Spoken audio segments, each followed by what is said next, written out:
Capítulo 38. En esos días Judá dejó su casa y se fue a Adulam, donde se quedó con un hombre llamado Hira. Allí vio a una mujer cananea, la hija de Súa, y se casó con ella. Cuando se acostaron, ella quedó embarazada y dio a luz un hijo y le puso por nombre Después volvió a quedar embarazada y dio a luz otro hijo y le puso por nombre Onán. Además, dio a luz un tercer hijo y lo llamó Sela. Cuando nació Sela, ellos vivían en Kesib. Con el transcurso del tiempo, Judá arregló que su hijo mayor, se casara con una joven llamada Tamar. Pero era un hombre perverso ante los ojos del Señor, y el Señor le quitó la vida. Entonces Judá dijo a Onán, hermano de Cásate con Tamar, como nuestra ley exige al hermano de un hombre que haya muerto. Tú debes darle un heredero a tu hermano. Pero Onán no estaba dispuesto a tener un hijo que no fuera su propio heredero. Por eso, cada vez que tenía relaciones sexuales con la mujer de su hermano, derramaba el semen en el suelo. Esto evitaba que ella tuviera un hijo de su hermano. Así que el Señor consideró una maldad que Onán negara un hijo a su hermano muerto. El Señor también le quitó la vida a Onán. Entonces Judá le dijo a Tamar, su nuera: Vuelve a la casa de tus padres y permanece viuda hasta que mi hijo Sela tenga edad suficiente para casarse contigo. Pero en realidad Judá no pensaba hacerlo porque temía que Sela también muriera, igual que sus dos hermanos. Entonces Tamar regresó a vivir a la casa de sus padres. Unos años después, murió la esposa de Judá. Cumplido el período de luto, Judá y su amigo Hira, el adulamita, subieron a Timna para supervisar la esquila de sus ovejas. Alguien le dijo a Tamar: Mira, tu suegro sube a Timna para esquilar sus ovejas. Tamar ya sabía que Sela había crecido, pero aún no se había arreglado nada para que ella se casara con él. Así que se quitó la ropa de viuda y se cubrió con un velo para disfrazarse. Luego se sentó junto al camino, a la entrada de la aldea de Enaim, la cual está rumbo a Timna. Judá la vio y creyó que era una prostituta, porque ella tenía el rostro cubierto. Entonces se detuvo y le hizo una propuesta indecente. Déjame tener sexo contigo. Sin darse cuenta de que era su propia nuera, preguntó Tamar: ¿Cuánto me pagarás por tener sexo contigo? Te enviaré un cabrito de mi rebaño. ¿Pero qué me darás como garantía de que enviarás el cabrito? ¿Qué clase de garantía quieres? Ella contestó: Déjame tu sello de identidad junto con su cordón y el bastón que llevas. Entonces Judá se los entregó. Después tuvo relaciones sexuales con ella y Tamar quedó embarazada. Luego ella regresó a su casa, se quitó el velo y se puso la ropa de viuda como de costumbre. Más tarde Judá le pidió a su amigo Hira, el adulamita, que llevara el cabrito a la mujer y recogiera las cosas que le había dejado como garantía, pero Hira no pudo encontrarla. Entonces preguntó a los hombres de ese lugar: ¿Dónde puedo encontrar a la prostituta del templo local que se sentaba junto al camino, a la entrada de Enaim? Nunca hemos tenido una prostituta del templo aquí. Entonces Hira regresó a donde estaba Judá y le dijo: No pude encontrarla por ninguna parte, y los hombres de la aldea afirman que nunca ha habido una prostituta del templo pagano en ese lugar. Entonces, deja que se quede con las cosas que le di. Envié el cabrito tal como acordamos, pero tú no pudiste encontrarla. Si regresamos a buscarla, seremos el hazmerreír del pueblo. Unos 3 meses después le dijeron a Judá: Tu nuera Tamar se ha comportado como una prostituta. Y ahora, como consecuencia, está embarazada. ¡Sáquenla y quémenla!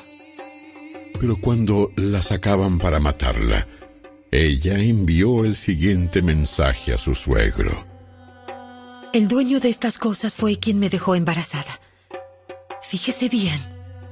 ¿De quién son este sello, este cordón y este bastón? Judá los reconoció enseguida y dijo: Ella es más justa que yo, porque no arreglé que ella se casara con mi hijo Sela. Y Judá nunca más volvió a acostarse con Tamar.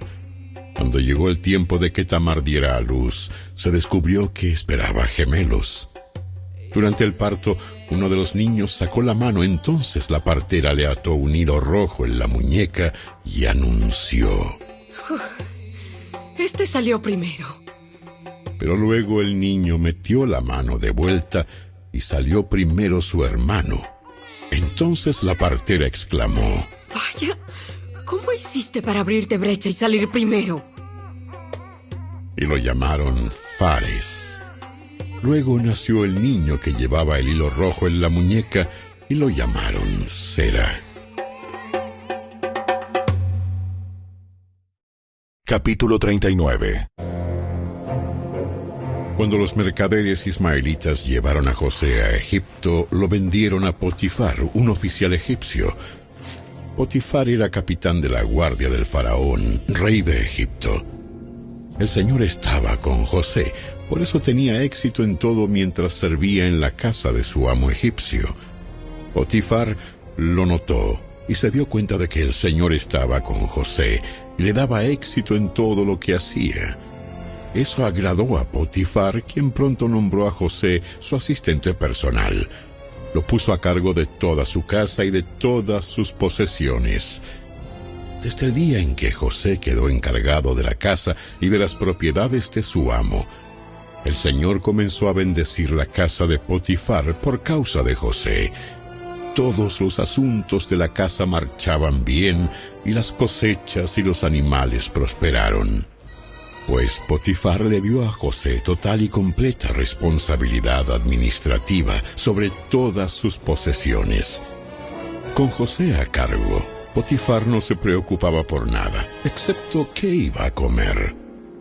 José era un joven muy apuesto y bien fornido, y la esposa de Potifar pronto comenzó a mirarlo con deseos sexuales. Ven y acuéstate conmigo. Le ordenó ella, pero José se negó. Mire, mi amo confía en mí y me puso a cargo de todo lo que hay en su casa. Nadie aquí tiene más autoridad que yo. Él no me ha negado nada con excepción de usted, porque es su esposa.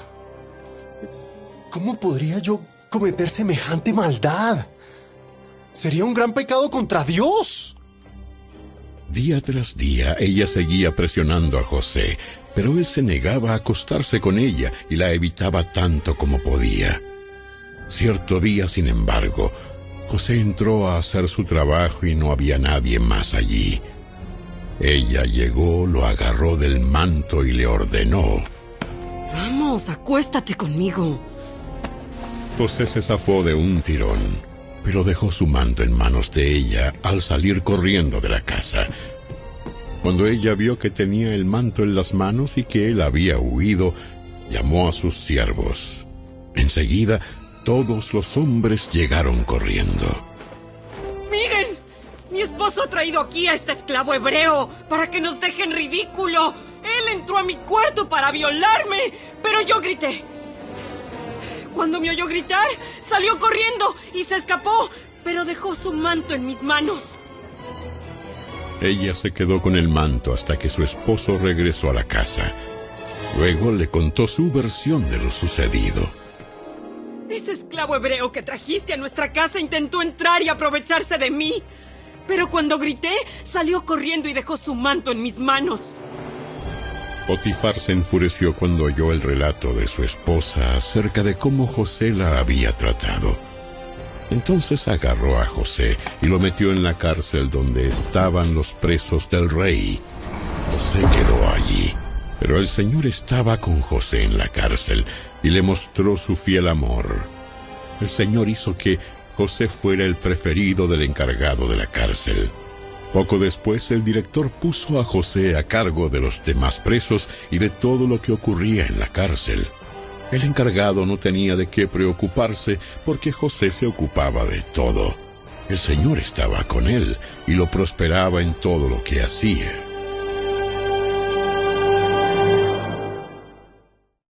Capítulo 40. Pasado un tiempo, el jefe de los coperos y el jefe de los panaderos del faraón ofendieron a su señor el rey. El faraón se enojó con esos dos funcionarios y los puso en la cárcel donde estaba José, en el palacio del capitán de la guardia. Ellos permanecieron en la cárcel durante mucho tiempo, y el capitán de la guardia los asignó a José, quien se ocupaba de ellos. Una noche, mientras estaban en la cárcel, el copero y el panadero del faraón tuvieron cada uno un sueño, y cada sueño tenía su propio significado. Cuando José los vio a la mañana siguiente, notó que los dos parecían preocupados. ¿Por qué se ven tan preocupados hoy? Anoche los dos tuvimos sueños, pero nadie puede decirnos lo que significan. La interpretación de los sueños es asunto de Dios. Vamos, cuénteme lo que soñaron. Entonces el jefe de los coperos fue el primero en contarle su sueño a José. En mi sueño vi una vid delante de mí. La vid tenía 3 ramas, las cuales comenzaron a brotar y a florecer, y en poco tiempo produjo racimos de uvas maduras. Yo tenía la copa del faraón en mi mano. Entonces tomé un racimo de uvas y exprimí el jugo en la copa. Después puse la copa en la mano del faraón.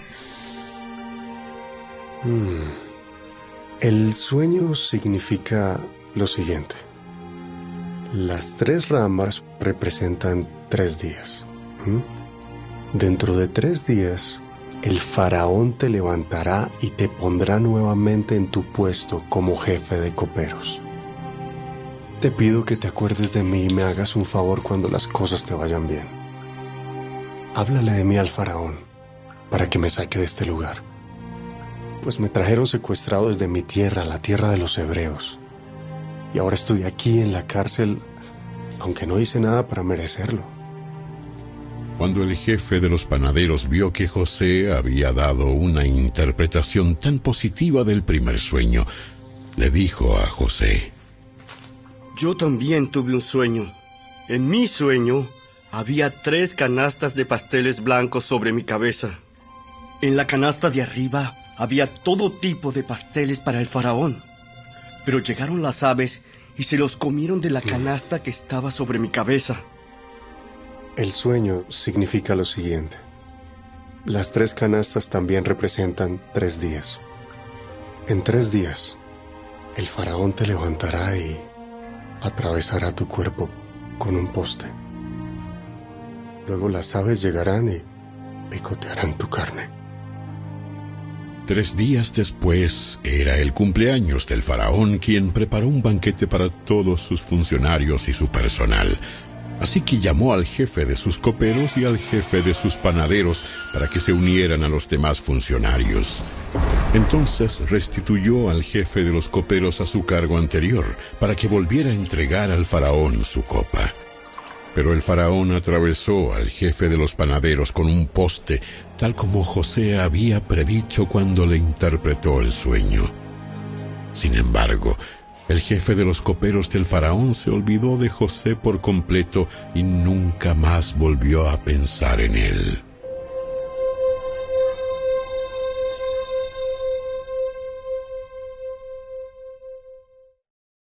Salmo 91.